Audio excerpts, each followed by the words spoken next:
Good morning. I was up late last night. Why? I was looking at the Aurora Borealis.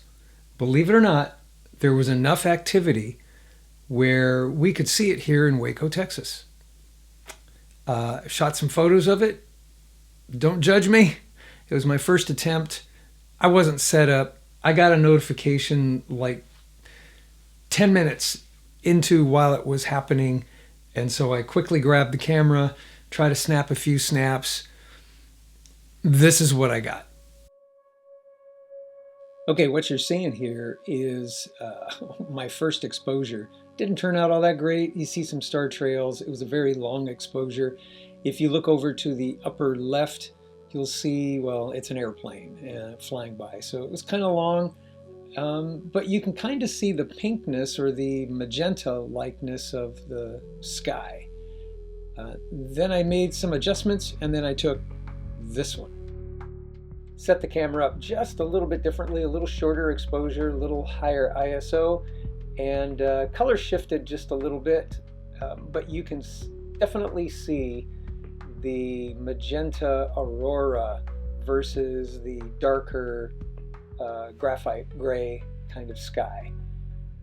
And if you look over to the very far right, about middle height, that's the Pleiades. That was kind of a pleasant surprise.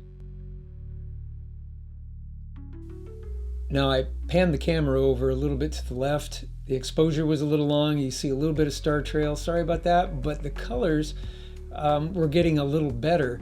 There was a lot of light pollution in my neighborhood. As you can see, the bottom of those trees, that's actually the front yard of my neighbor. He had his porch lights on. The guy across the street had his porch lights on. Everyone puts their porch lights on and leaves them burn all night long. I did the best I could. Let's move on to the next one. All right, I kind of swang it back over, adjusted shutter speed and all of that, and this turned out pretty good too. Quite a bit of the magenta colors. Pleiades over to the right. I don't know what that thing is in the middle, but I did get a lot of stars too. Kind of cool.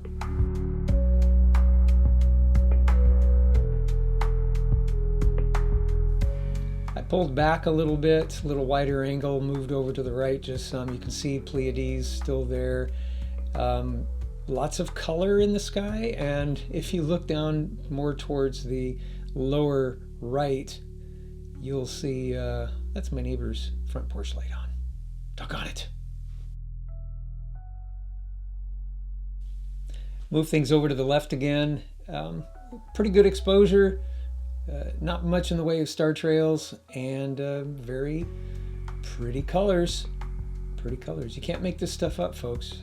I was a little surprised. A friend of mine down the street who's into astrophotography and things astronomy, as I kind of am, kind of alerted me of it and some of the pictures that he had. And maybe if I get permission, I'll show some of his photos. His turned out pretty good. Okay, let's move on to the next one. Okay, kind of saved the best for last, I guess. The colors are very rich, a little more saturated. Just, again, changing shutter speed and all of that. I kept the aperture wide open. ISO, gosh, I can't remember what the ISO was for this particular shot. I didn't have time to jot all that stuff down. But there's the Aurora Borealis, kind of a rare event for this far south in the northern hemisphere. I heard that they were even seeing some of it down in Florida. That's pretty cool. I think next time I'm going to try some time lapse. When can I do this again, do you think?